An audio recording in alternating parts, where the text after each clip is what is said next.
Good morning. Good morning. Ma'am. Good morning. Yes. How was the weekend? The usual question, the usual answer. All right. So today we'll start with the cognitive developmental changes. Not start, we'll try and finish the cognitive developmental stages in which stage? Which stage of development are we talking about? Adolescence. Adolescence. Okay. And remember Piaget's theory? John Piaget's theory? Yes, in infancy we saw about that. In childhood also, we saw about different stages in the different developmental stages. So the same stage or same theory is being applied in adolescence also. And the final stage is formal operational stage. We call it formal operational stage. Okay. Did we learn about concrete operational stage? Did we learn about sensory motor stage? Yes. Then did we learn about pre-operational stage? Yes. Did we learn about concrete operational stage after that? In childhood? Kind of, ma'am. Okay. Here in late adolescence and especially in adulthood, we are talking about formal operational stage. Okay. Even before that, we have some points to discuss. Please take your lecture note and note down. Write the heading cognitive developmental stages. Cognitive development.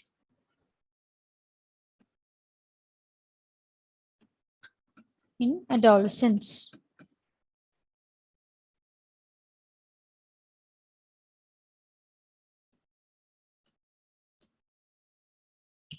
Are you all happy to hear the news that the schools are going to reopen?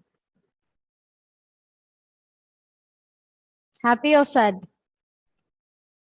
Or undecided, as we do in the psychological tests? Ma'am, mixed feelings. Mixed feelings. Even me. Okay, cognitive development in adolescence. Just write 3 points and then we'll discuss. I don't have any pictures today because the topics that we are going to discuss are to be discussed in the class rather than to be depicted as pictures. Okay. So one point is the cognitive development is characterized by logical thoughts. So it becomes more logical. Then it becomes abstract in nature. And also idealistic. Logical, abstract, and idealistic. Basically, when we talk about the cognitive developments from childhood to adolescence or through adolescence to adulthood, we speak about these three features mainly: logical thoughts, abstract thoughts, and idealistic thoughts. Okay. All right. I hope you have noted down. I'm stopping to share. Now, who will I ask? Omar. It's been a long time since I've seen you. Yes. Yes, ma'am. Tell me, what are the characteristics? According to you, what are the characteristics of a good friend? He's ready to listen to you. Hmm? There when you need him, especially Yeah. during the hard times. Yes. Instead of supporting you for everything, he should tell you what's wrong. Too, like. Should be more realistic, isn't it? Yeah. Yes. Then.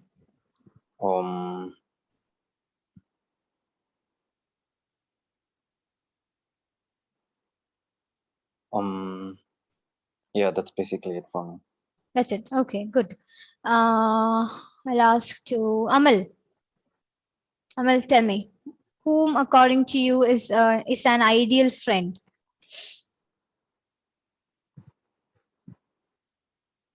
What are the characteristics of an ideal friend?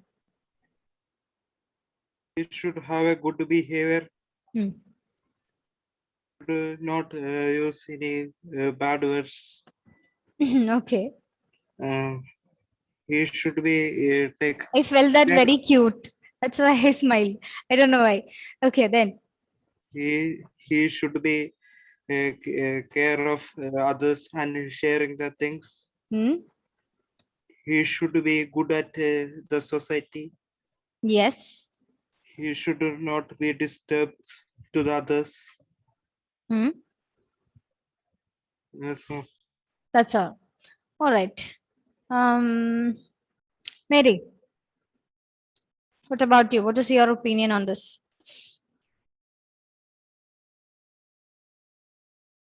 Mary is sitting like mother, Mary. Very calm and quiet and stuck also. Sanjana, can you share your views? And I'm not sure they should be helpful, Hmm? should be there at every time. Like, even if I'm doing bad, they should be with me. Okay, Yeah. that's it. Alina?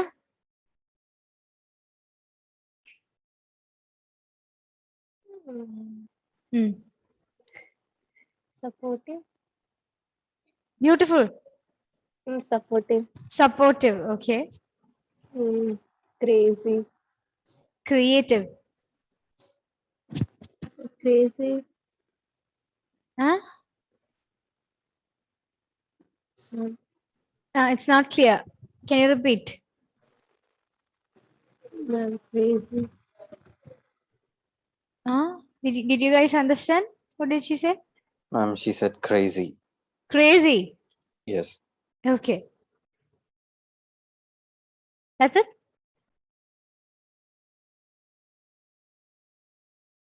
With the same vibe. Same mind. Vibe. Vibe. Yes. Your vibe attracts your tribe. Isn't it? Okay, fine. Let us change the topic. Emmeline, who according to you is an ideal teacher? Anybody who would like to be a teacher in the future? Teacher, future, so many. Is there anybody who likes to be a teacher in the future? Maybe, ma'am. Maybe. You. Okay, good. And what subject? Probably psychology. Psychology. Oh, I have a competition. Okay. Emmeline.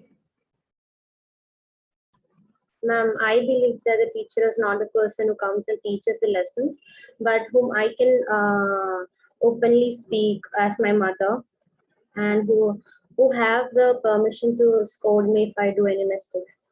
Because on my early childhood or my adults and age, I am most of the time with my teachers than my parents, right? Yes. So they have to be they will know me more perfectly than my parents, because most of my growing stage is with them, so they have to correct me, right? Yes. Good that you're asking questions back to me. I feel good. Yes. Good. Now, Abhiram, Yes, ma'am. who according to you is an ideal teacher?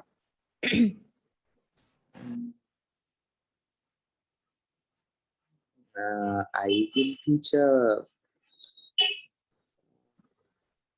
Have you met any ideal teachers in life till now? Yes, ma'am. Yes. Okay. So, Anupama. huh? Anupama, ma'am. She'll be proud. I'll let her know. Okay. Yes. Tell me, what are the features that you liked in her? She teaches in an understanding way. She is very caring, Yes. and she's in like open type teach. Like she talks to everyone and all. Okay. Then, Yeah, that much only I know. all right. Fine. Next, Eva.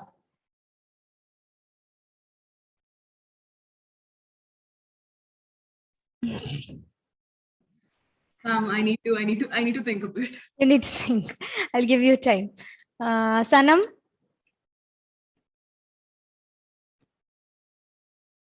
Ma'am, no preference, ma'am. Any teacher. Louder, louder. Ma'am, any teacher is okay. Any teacher is okay. I'm okay with anyone. I'm asking you about the features of an ideal teacher. Ma'am, features.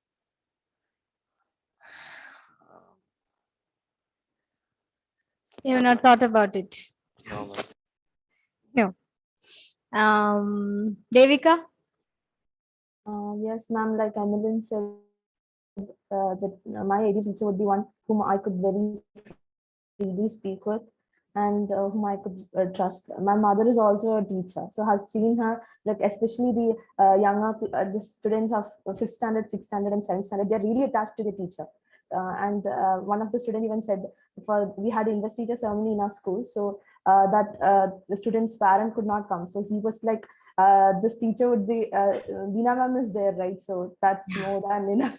So then I could see that attachment, and my mother, like, she's very close with the students. So Okay. a teacher is more attached, like, than parents, I could say. So attachment is the ideal factor.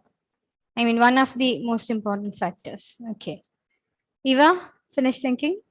Yeah, ma'am, I think an ideal teacher is a teacher that makes you want to learn, regardless of how you feel about the subject. You might not like the subject itself, but this ideal teacher makes you want to learn. So I think that's Okay. I remember my maths teachers now. Kevin, whom according to you is an ideal friend? Somebody Ma'am, is there aren't smiling. any ideals, Ah, but as long as they are as same or weird and crazy, just like myself, they're ideal. okay. So that means you think that the friends, I mean the members of the peer group who are more related to you, you can relate to them in most of the ways, in most of the topics that you discuss, then they are ideal, isn't it? Yes, okay. Then anybody who would like to talk about it? Any other opinions? Free chance, open mic.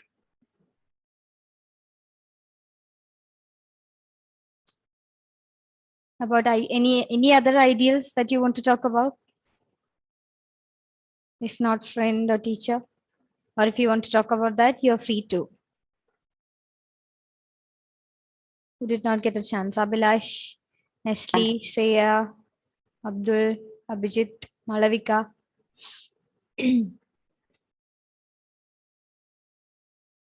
Talk. Amal, yes. And teachers should know the difficult about the students who cannot study the subject. Yes. Then teachers should make them understand, like, stories or about making stories to that student, and they want to understand. Okay. And teachers should understand about the child problem, and teacher will help the child to become improvement in the behavior. To show improvement, not to become improvement, to show improvement in the behavior. Yes, that's right. Anybody else who would like to speak?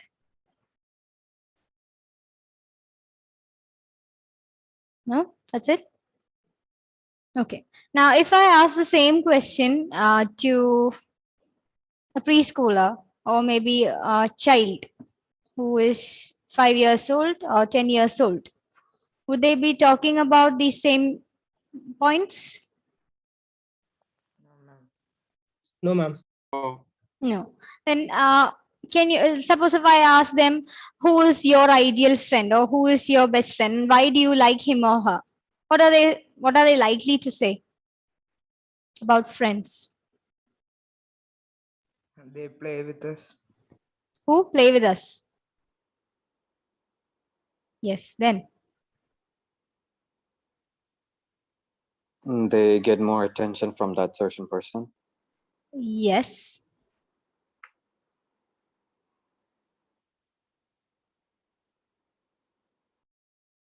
Who would share the chocolates with him or her? Or the special food, the cream biscuits, and the special sandwich that their mothers make for them? Yes. then the colored erasers and sharpeners, fancy pencils. If they are shared with a friend, then that means he or she is an ideal friend, isn't it?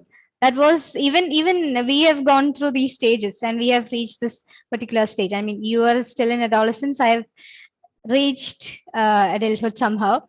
And yes, we all have gone through these experiences. Again, if I ask the question that I asked you before, that is, who is your ideal teacher, or who is your favorite teacher, and why do you like him or her? They might tell them the teacher would give us chocolates, or the teacher would smile daily, or the teacher would not scold us. The teacher is very pleasant in the class, or the teacher is very beautiful. They might say that, isn't it? But you all have different opinions about your ideal standards. That is developed because of certain thought processes, and that is again a part of our cognitive development. We are thinking idealistic, in an idealistic manner. That is again happening in at this adolescent stage. After late childhood, you slowly start thinking in this idealistic manner. And this idealistic manner is also influenced by other two factors, that is logical thoughts and abstract thoughts. Abstract means something that cannot be given a physical sense, or it's not explained in physical matter. Like, I think last class I told you, love. Love is an abstract topic. It doesn't have a physical existence. It's not a physical entity. But we all talk about love, isn't it? That is an abstract thing. And hurt feelings, that is also abstract, might be different for different people. Yes. And again, when I talk about this abstract topic called love, you all have an ideal standard about love, isn't it? Some people think that love is this. Some people think that, so if you do so and so, this is love. Okay. Some people think that sitting, facing each other, looking into their eyes, that is love. But some people think that looking in the same direction, going together in the same direction, that is love. For other people, love is not only romantic love, but the love towards animals, your fellow beings, your parents, your friends, and everything. Okay, again, that is influenced by this logical thought. Logical thought means it involves the reasoning part. What is right? What is wrong? Why is this happening? What is the reason behind this? You reason yourself. You reason the behaviors of yourself. You reason the behaviors of others. Not only behaviors, the thoughts, the actions, the feelings of others. Yes, all these starts in adolescence. That's why I told you in the beginning. These are the 3 points that are mainly highlighted in the cognitive development in adolescence. Okay, so logical thought, that's by reasoning. Then abstract thoughts, that is something, the thoughts related to something that doesn't have a physical existence, or it's not having a physical entity. Then idealistic, you create standards for your own behavior, for others' behavior, for expression of your emotions. Like you believe that if you express this much of your emotion, this much of happiness, that is the ideal one. So you act according to that ideals in your life. Okay. So these are the general part given in the textbook. That's page number 77. It's given in page 77. Okay, shall we read? Who will read? Meryl? Yes, ma'am. Page 77, cognitive developmental changes. Adolescents' thought becomes more abstract, logical, and idealistic. They become more capable of examining their own thoughts, others' thoughts, and what others are thinking about them. Adolescents developing ability to reason gives them a new level of cognitive and social awareness. Piaget believed that formal operational thought appears between the age of 11 and 15. During this stage of adolescence, thinking expands beyond actual concentrate experiences. Concrete experiences. Concrete experiences, and they began to think more in abstract terms and reason about them. Yes, please underline those 2 sentences. Formal operational thought. So which stage, or which, what is the name given for the cognitive development in Piaget's theory that is considered an adolescence stage of development? The answer is formal operational thought. Okay. What were operations? Do you remember from the last class? What were operations? We learned that in the previous classes. Most of the names, that is pre-operational, concrete operational, former operational. It has the term operations, isn't it? What are operations in Piaget's theory? You remember? I told you the example of calculating mathematics, adding, subtracting, all those.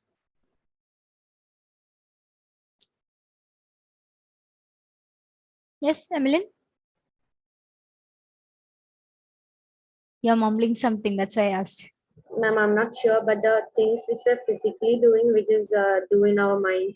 Yes, we start doing it in our mind. That is operations. Okay. So, which were the 3 stages after sensory motor? It was pre-operational, which means operations have not developed properly. That is pre-operational. That was in early childhood. Then we had concrete operational, which means the operations are set.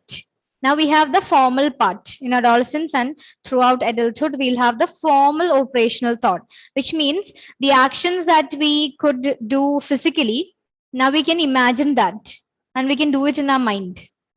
Okay, like imagination, that is one thing. The example that I told the other day was the calculations. Like in infancy, or not infancy, like in early childhood, you will need your hands, I mean the fingers of the hands and also the feet to count, isn't it? But now we can, at least for most of us, we can count it in the mind, or we can do the calculations in the mind itself. Okay, that is an example of mental operations. So operations means, always remember, the physical actions that you were doing earlier, you can do it mentally when you reach the concrete operation. So pre-operational means it's a stage before the operations develop. And the first stage was sensory motor. That's a very simple one with all the reflexes and all those things. Only the coordination between the senses and the motor movements happen. That's why the name is given sensory motor stage. So sensory motor in Piaget's theory, these are the 4 stages: sensory motor, pre-operational, then we have the fixed one, that is concrete operational stage. Then finally, here we have formal operational stage. And the age group is also given 11 and 15, develops between the age of 11 and 15. All right, Meryl, continue.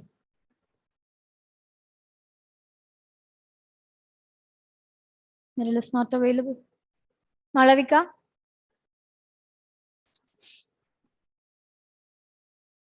Ma'am, I have cold. I'm not feeling well.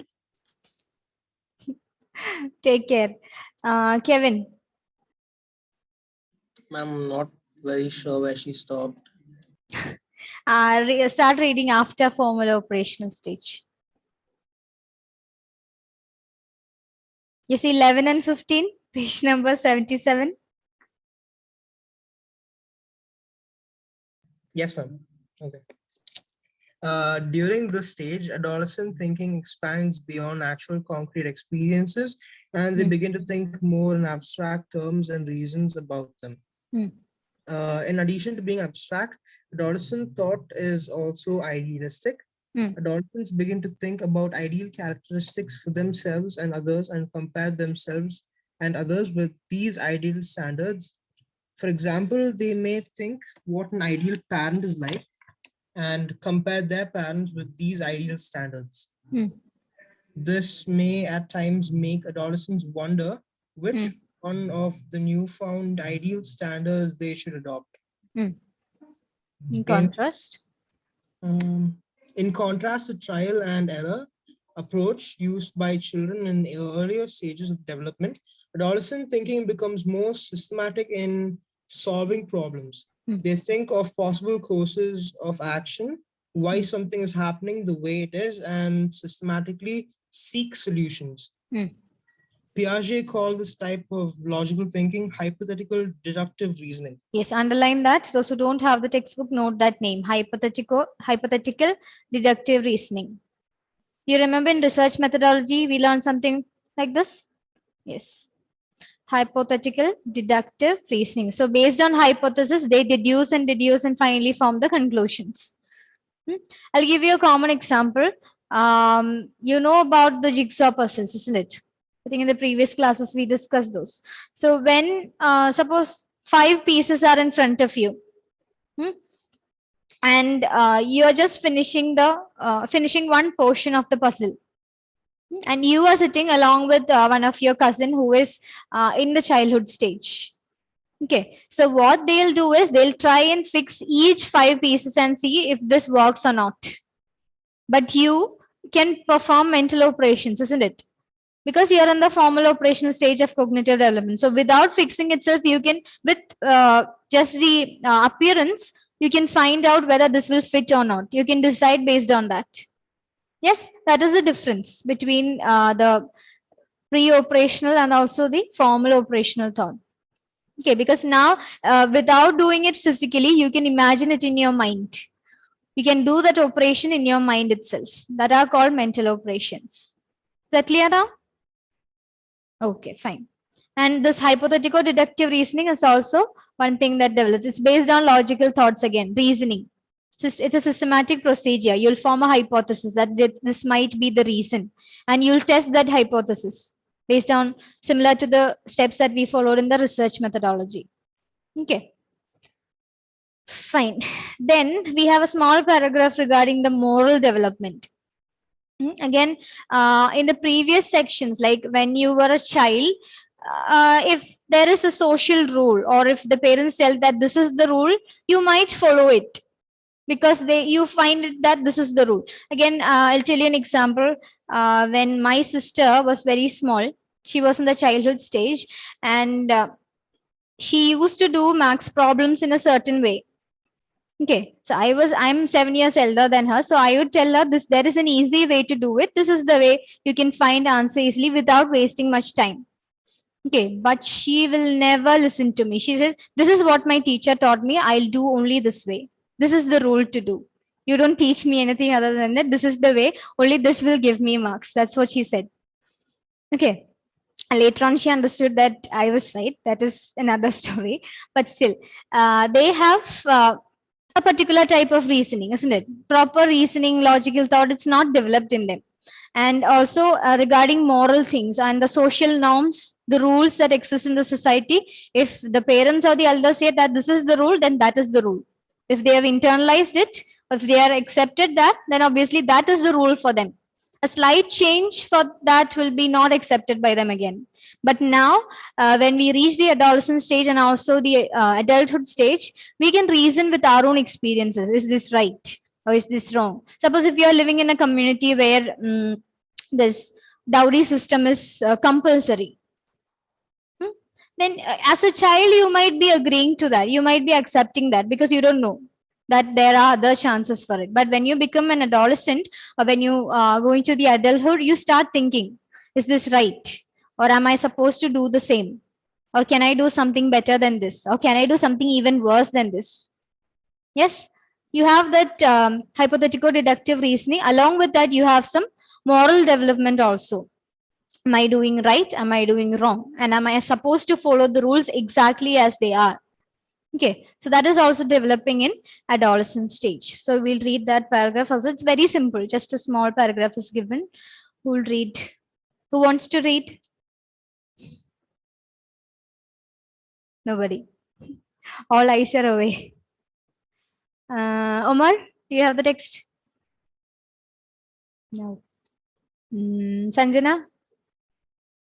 Ma'am, page number 76. 78. Second paragraph on the left side. Ma'am, where? Second paragraph on the left side. Logical thought also influences. Logical thought also influences the development of moral reasoning. Social rules are not considered as absolute standards, and moral thinking shows some flexibility. The adolescent recognizes alternative moral courses, explores options, and then decides on a personal moral code. For example, should I smoke as everyone I know does? Is it ethical to copy answers in the examinations? This also This also lends the possibility of adolescents not following society's norms if they conflict with the personal code of ethics. For example, individuals at this stage might participate in a protest march for a cause rather than what?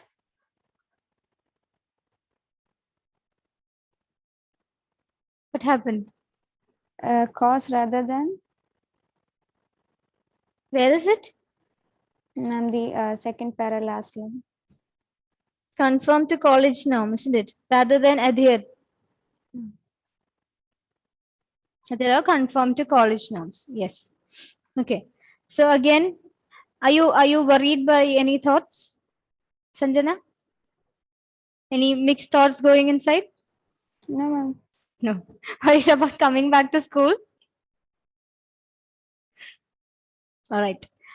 So this is about the moral development again. So an adolescent or an adult understands that there is no need to follow the social norms exactly as they are, but we can show flexibility in it. Okay, like if you're joining a college and finally there is a rule, like there are so many bureaucratic rules there. And then you can decide if you want to follow it or not, or if you want to make a change. We have seen the college students protesting against certain rules in the colleges or institutions, isn't it? That is also a part of this type of moral development in them. Okay. Now, next part is very important. In the last few classes, when I talked about adolescence, I told you what is inhibiting you from answering the class, what is inhibiting you from talking freely in the class, and so on, isn't it? That is coming up here. There are two terms described by David Elkind. There is a person called David Elkind. Note the name. David Elkind. I hope this is the correct spelling. Davidelkind. Yes, David Elkind. I know my handwriting is horrible. Please bear with that. Okay. Then, so in adolescent stage, there are mainly two types of egocentrism. Remember egocentrism? She learned in the previous class. Yes, there are two types of egocentrism to be mentioned, that they are special types of egocentrism which is present in adolescence. One is imaginary audience. Imaginary audience.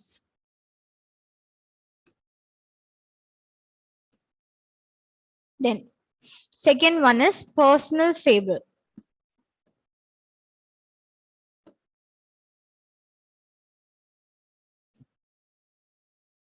Personal fable. Imaginary audience and personal fable. Okay.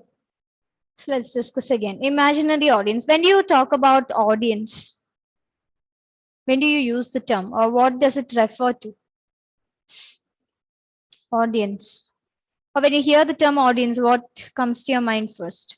Spectators. Spectators, yes. Some function or event. Some function or event. Some function or event, yes. The people who are observing the programs. Yes, people who are observing or watching a program or a performance. Other than that? Stage or podium. Stage or program.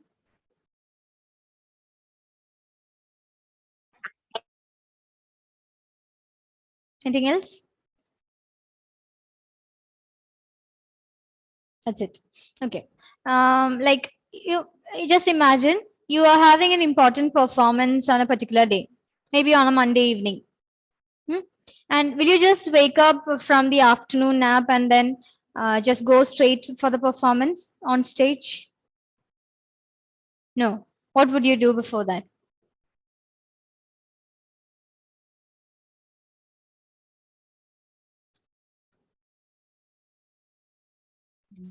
Get up early and practice for it. Louder. Get up early and practice for it. Practice. Yeah. Yes. And then? Make sure you look confident. Make sure you look confident. Did you mean grooming yourself And be or studious. psychologically confident? Studious, be studious. Okay.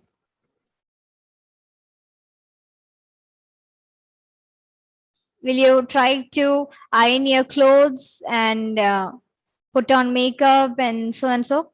Groom your hair, brush your teeth if you have not till evening.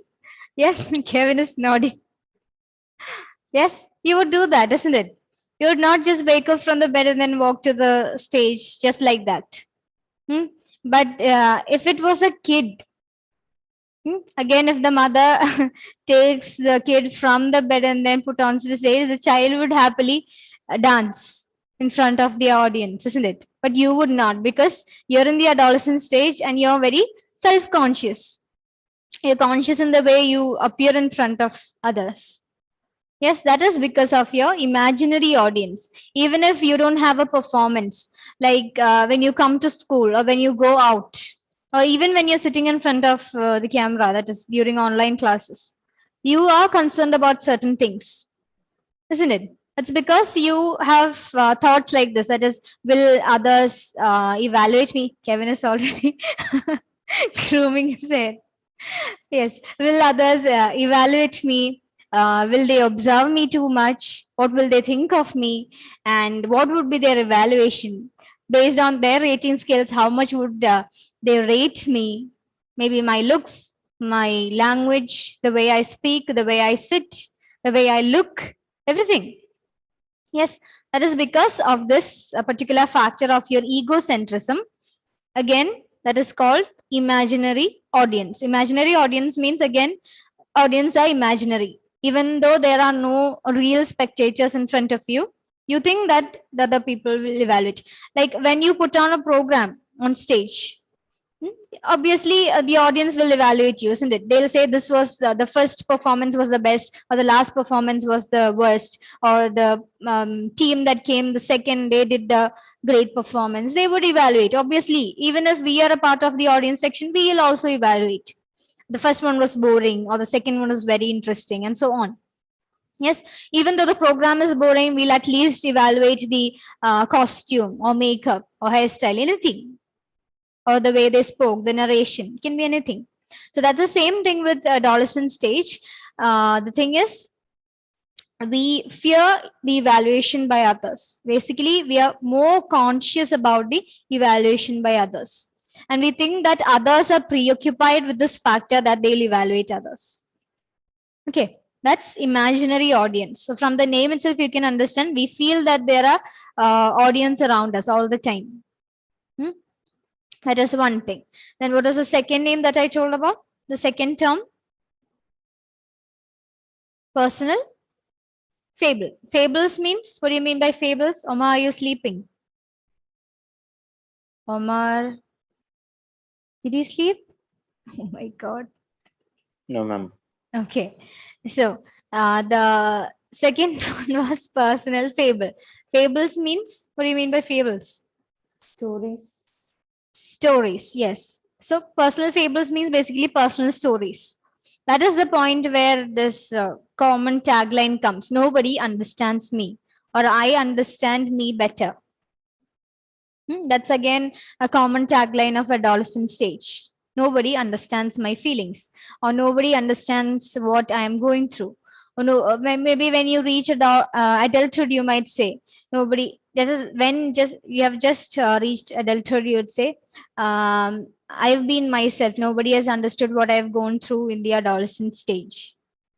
Okay, that is again because of this personal fable. That is, we feel that we are very much unique.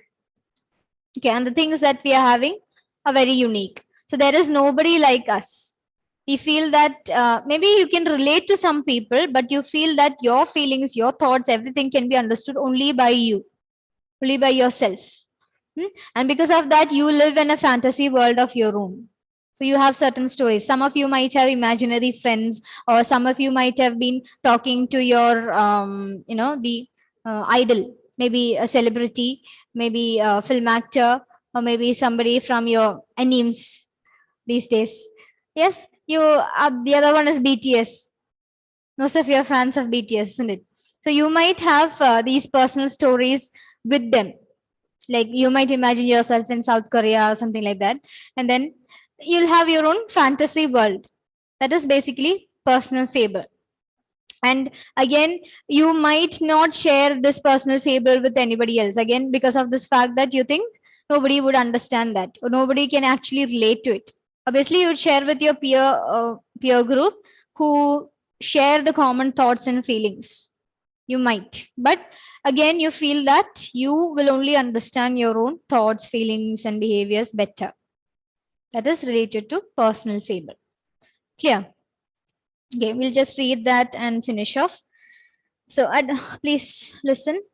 Page number 78, last paragraph. Adolescents also develop a special kind of egocentrism, that is again self-focus. Okay, that is egocentrism. According to David Elkind, imaginary audience and personal fable are two components of adolescents' egocentrism. Imaginary audience is adolescents' belief that, please underline, others are preoccupied with them as they are about themselves. They imagine that people are always noticing them and are observing each and every behavior of theirs. Imagine a boy who thinks that all will notice the ink spot on his shirt. That is one example. Then, or a girl with a pimple feels. Not only girls, even boys. You can imagine what that feels, isn't it? Yes, especially when there is a function nearby, or when there is when you have to attend a function or an event, especially these pimples will pop up, is it not? Yes. So that is again, when you're too much conscious about it, then that means that's a part of your egocentrism. And the specific term is imaginary audience. Then all people would think how bad her skin is. All those are examples. So it is this imaginary audience which makes them extremely self-conscious. Underline that also. The personal fable is part of the adolescent's egocentrism that involves their sense of uniqueness. Underline the sense of uniqueness. Adolescents' sense of uniqueness makes them think that no one understands them or their feelings. Mark that point also. Then, for example, an adolescent girl thinks that none can sense the hurt that she feels because of being betrayed by a friend. Ma'am, It is, yes. ma'am, is it like it's not like they don't understand, it's like they don't give they don't care. They don't care. They don't care. Yeah. And yeah, some people feel I mean, like like that. if someone was supposed to relate, they would understand you. But like if they don't really want to understand you or like listen to you, then they won't, like, you know, like they don't care. That's why they don't understand. Yeah, you're telling that it's their choice to understand or not. Choice, yes. Yes. I would say you're reaching the adulthood stage. I mean, you're moving through adolescence towards the adulthood stage, and your thoughts are also maturing. That's why you think that way. Okay. A person who is actually started the adolescent stage, they would not think in such a way. They'll think that no, nobody understands my feelings, nobody understands my thoughts or what I'm trying to say or why I did this. Okay, even if you explain the whole reason why you did an action or why you were engaged in such a behavior, again, you would feel like they are not considering you much. They are not understanding. They are not empathetic towards you. Okay, that's what personal fable means. The fact that you understand why they would do like that and you would think logically more about it, then that is because you're maturing. Your thoughts are maturing about this. Okay, you're going towards adulthood. That's why. Okay, then let me complete it and then we can leave. Okay, it is quite common to hear the adolescents say to parents, "You don't understand me." Okay, to retain their sense of personal uniqueness, they may weave stories filled with fantasy around them to create a world that is away from reality. Personal fables are often part of adolescent diaries. This is the point. And again, as Omar said, some people might think in the way that you told. Again, there are uniqueness in each and every individual. It's not necessary that all the, suppose if I take 100 adolescents, it's not necessary that all the hundreds would think like this.